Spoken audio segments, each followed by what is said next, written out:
all listen to music, or at least the majority of us. And there is such a wide variety of music genres, types of music. Some similar to each other, and then others are complete polar opposites like country and rap. We are here to give you insight on a few genres that you may not be familiar with or have not even ever listened to.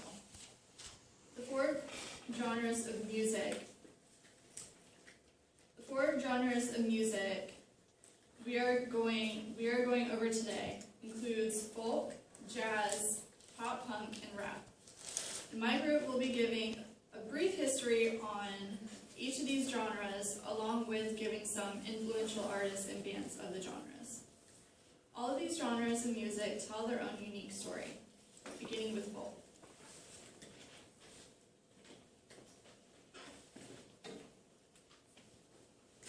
Folk music is known for telling a story, usually about a time of struggle.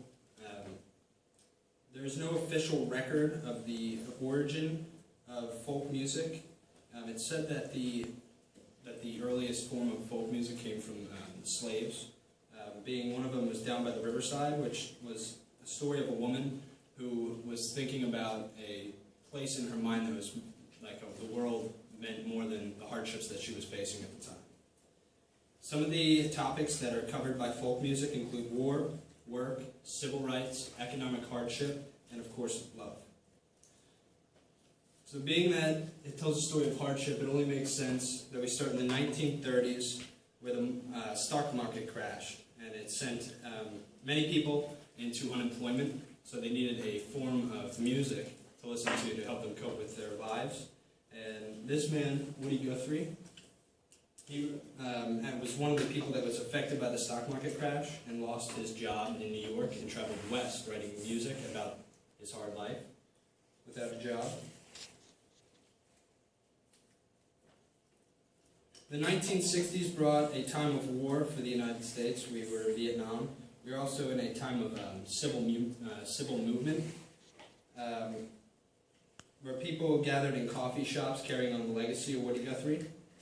Artists like Bob Dylan, Joni Mitchell, Joan Baez sang songs about the struggles of the day.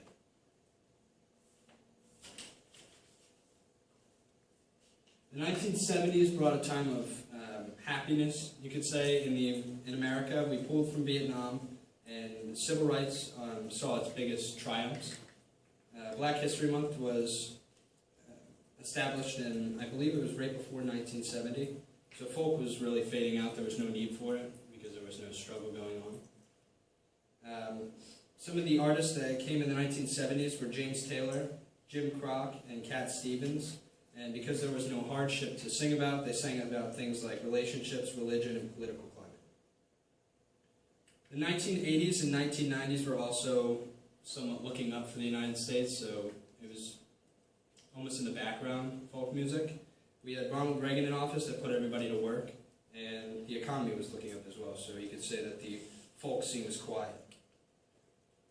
After the 1980s and 1990s, we were due for a time of recession, economic recession, which brought along the artists like Mumford & Sons, Lumineers, and my personal favorite, Dawes. We were also going through another form of civil rights movement with the LGBT. And so it was basically a really good time for folk music. Although folk is a way for people to feel better, it thrives on, like I said, times of struggle. And just like it tells its own story, so does rap and hip-hop.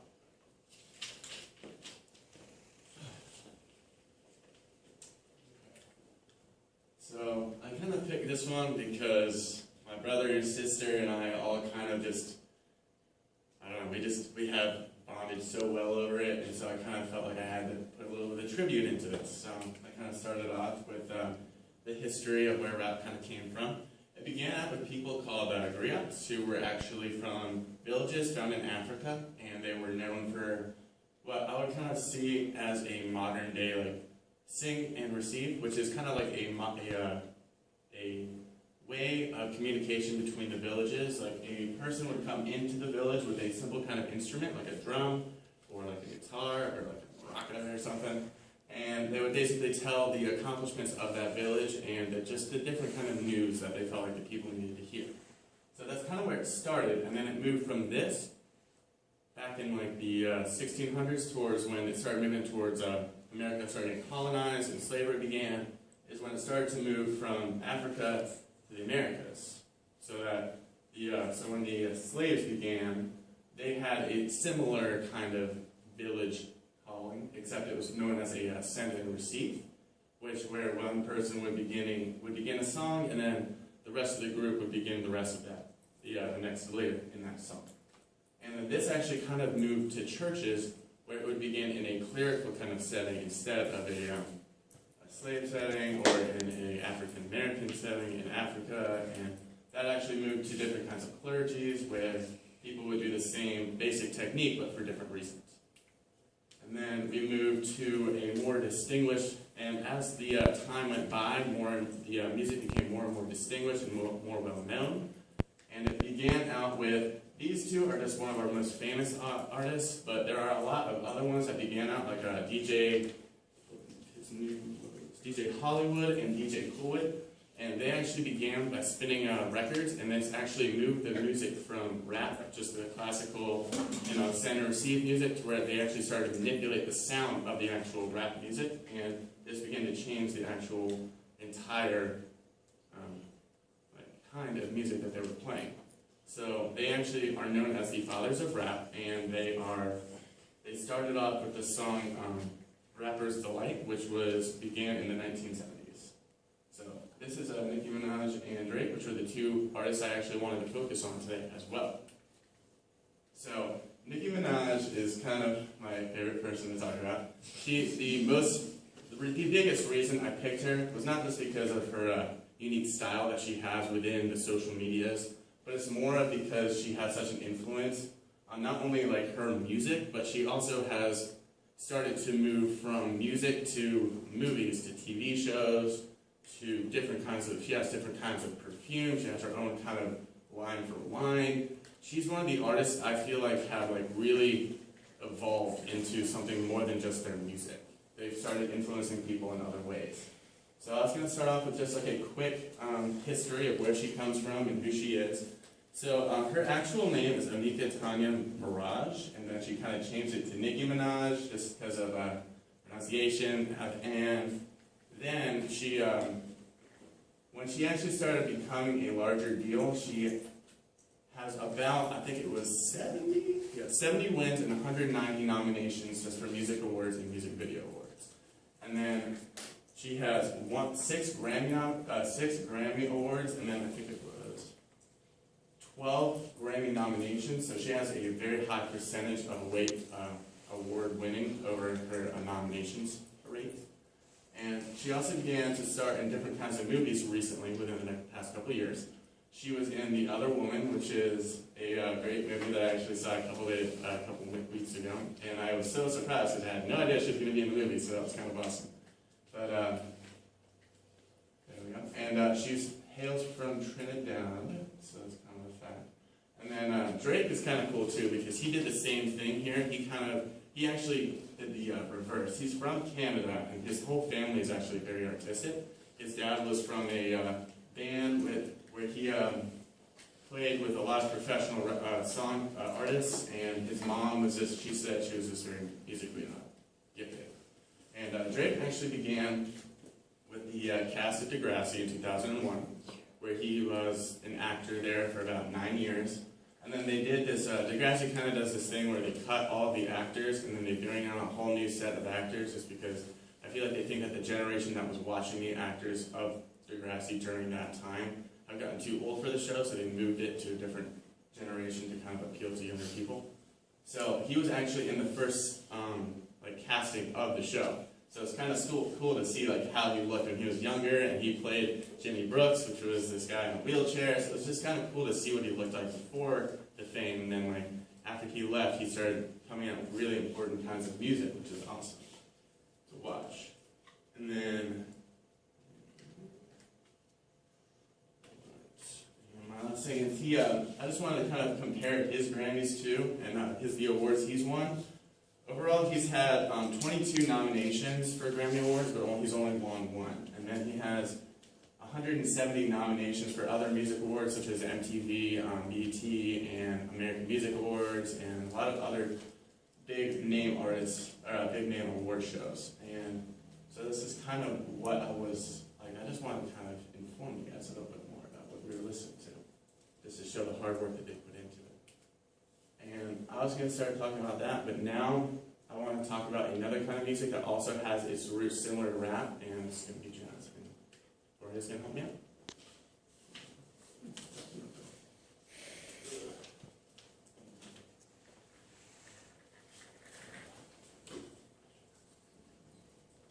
So I started listening to jazz about 4 months ago after I watched the movie Ray with Jamie Foxx.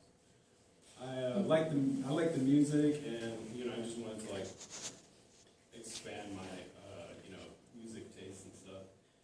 And jazz originated in New Orleans in African American communities during the late 19th and early 20th century. The first style of jazz was called New Orleans. It's heavily based on blues. The typical jazz band includes a saxophone, 1 or 2 guitars, a bass, and a drummer. Jazz was more of a cultural movement, influencing the young in dress, language, attitude. It wasn't very popular at first. It became more prominent during the Harlem Renaissance, 1919 to 1939. The first reaction towards jazz was a more negative one. The middle class considered jazz low class, secular. They called it the devil's music. Mostly played in dives and joints that morally disfigured black communities. It was a prototype for both rock and roll and hip hop because it was hated by the middle class largely because it's associated with sex and drugs. Jazz was also associated with interracial sex, illegal drugs, marijuana, heroin, stuff like that. Jazz became much more prominent after World War II when the music became more of a listening music than a dancing music. And one of the first pioneers of jazz is Louie Armstrong. As you can see, his bands are comparatively small, only 5 people. He was born in New Orleans. He started playing the cornet at the age of 13. He established jazz as a music that prized individual expression and technique. He also introduced a jazz a vocalist, which later influenced other stars such as Bing Crosby, Billie Holiday, and he was the one that introduced swing, which I'll talk about later on. And this is just one of his songs.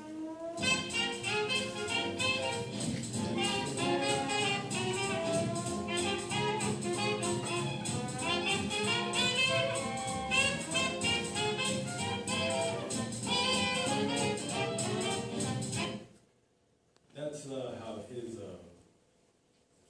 that's what his sound sounds like. This is jazz original or New Orleans jazz. The next person I'll be talking about is Duke Ellington. He was born in Washington, D.C.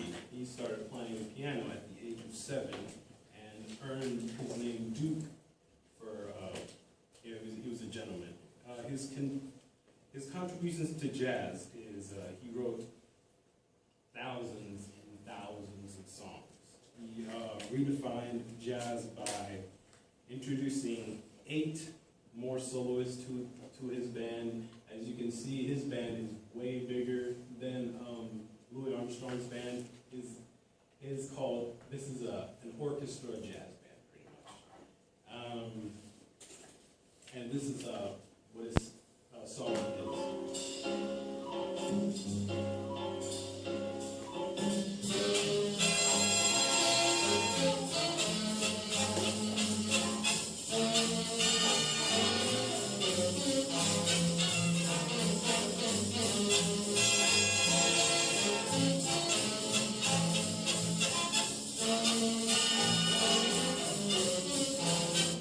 As you can see, his band is pretty big compared to Louie Armstrong's band. The last artist I'll be talking about is Dizzy Gillespie. He was born in Charlotte, South Carolina, and he also started playing the piano at a relatively young age of 4. His major contributions is swing. He was bebop jazz. He was the first bebop jazz band. Like he had the first bebop jazz band. He also introduced a new style of jazz called Afro-Cuban jazz, which incorporated Latin rhythms and percussions, and that's what his sounds like. It's more fast.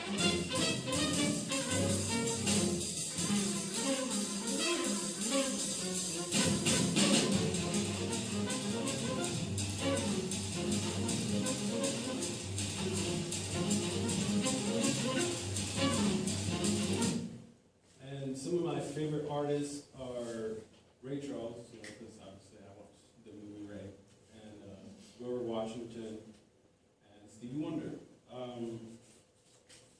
I'll just talk about like some of my favorite songs, like Grover Washington. My favorite songs are like "Let It Flow," which is actually a video right there. "Little Black Samba," "Just the Two of Us." He's got a Grammy for Best Fusion Jazz Performance. Ray Charles, my favorite songs is "Hit the Road, Jack," "I Got a Woman," "Why'd I Say." He has like 11 Grammys total. And Stevie Wonder, my favorite song is "All I Do," "Superstition," "Soul Bongo." He has 21 Grammys. And this is the "Let It Flow" by Dr. J. Kind of smooth, This song is in honor of Julius Erving. Basketball song. Dr. J. Dr. J. So, it's pretty chill, mellow. And yeah, that's on jazz. Now, I don't know anything about pop punk. Hand it over to Chris. And Alright. I'm like super hyped to talk about this because I just love talking about music and my music taste and stuff, so.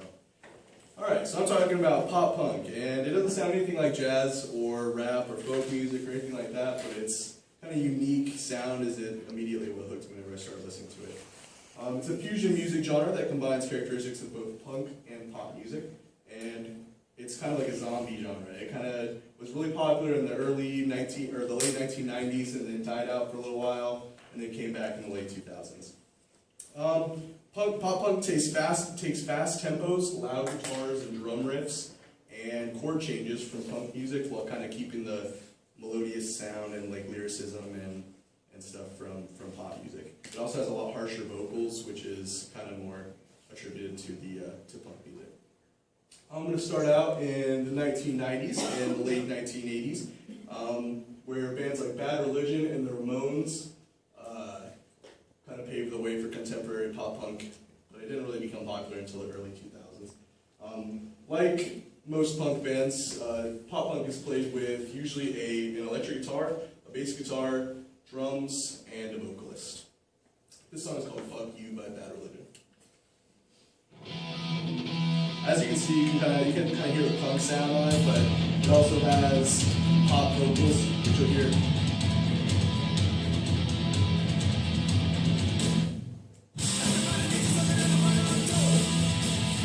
You can definitely hear like the punk sound.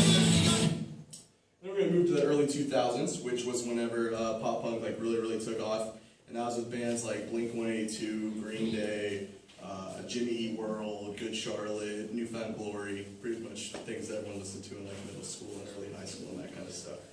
Blink-182 released their album Enema of the State in 1999, along with subsequent releases of Take Off Your Pants and Jacket and their self-titled album Blink-182 like 2 years after that, which is basically a staple of like pop punk.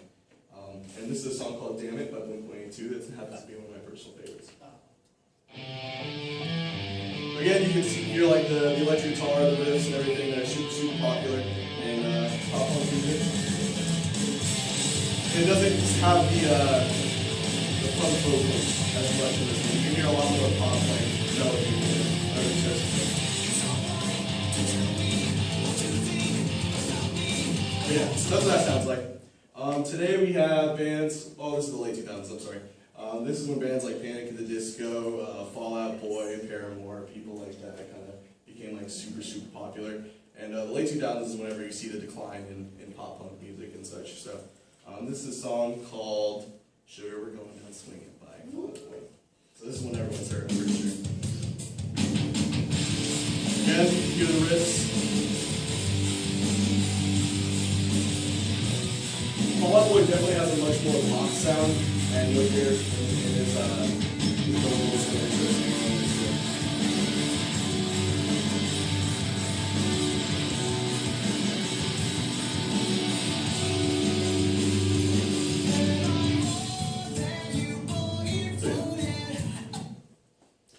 So basically at that point in time, pop punk wasn't really being played on the radio or on TV or anything anymore, and that's why I say it's kind of like a zombie genre. It kind of died out.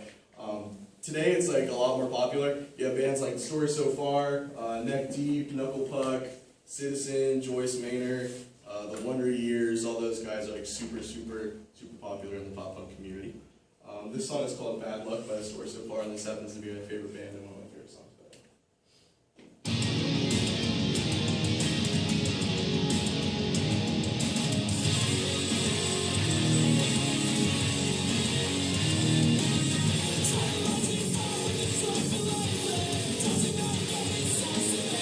Yeah, you can kind of see like the evolution in the sound, you know, it's really cool. A little bit that's kind of unique about pop punk is their kind of like style, I guess. It takes a lot more from punk than it does from pop. You see a lot of tattoos, piercings, you know, crazy hair, that kind of stuff. Dark clothes, that kind of thing in the punk community. Another thing that's really unique about pop punk is the shows that you go to. And if anyone in here has ever been to a punk show, you know what I mean whenever I say that, because it is not something you're going to want to go to if, say, you don't like being punched or kicked in the face, if you don't like people's sweat or beer being all over you, if you don't like being jumped on from the crowd stage, or any of that kind of stuff. Moshing and thrashing is super common. It's kind of like I don't know, it's kind of like a dance type thing that people do at these kind of shows. And as you can hear with like the breakdowns and stuff, it's super fun to get into it and everything. Yeah, crowd surfing. Most of the time, pop punk shows like are played in like really small venues and like bars and types of stuff like that. So there's not really a stage very often, or if there is, it's very low and it's very interactive, like with the crowd and the people in it. You know, like here you can see this band isn't even on a stage at all. They're just on the floor with all the people surrounding them. So yeah, that's pretty cool. Stage diving. When there's a stage, obviously, you see people jump off it, sometimes do front flips, that kind of stuff. I have bruises and have had bloody noses to show that you do get kicked in the face and stuff when that kind of stuff happens. What's really cool about these kind of people too, though, is that if you like end up, say, going to a mosh pit or you're stage diving, something like that, everyone's super nice, and if you like fall over or if you're like seriously injured, they'll definitely like help you back up. They're not gonna let you sit there and get trampled or anything like that. But yeah. So kind of like I guess the prom of pop punk or punk music in general would be Warped Tour. And that happens every single summer, it has since 1995. And it was started off as like kind of like a punk dominated festival, but recently it's been adding a lot of new music in there, which to some people's dismay, I guess you could say. Kid Cudi played there a couple of years ago, Black Eyed Peas played there, that was a couple of years ago too. Katy Perry has been on there. And this year, Riff Raff is going to be there, so if you're interested, you can go see the riff raff will look for. Yeah, pop punk is definitely growing in popularity again today, and as more and more talent emerges, we'll definitely see it on the mainstream media again. And Nolan's going to close this up too.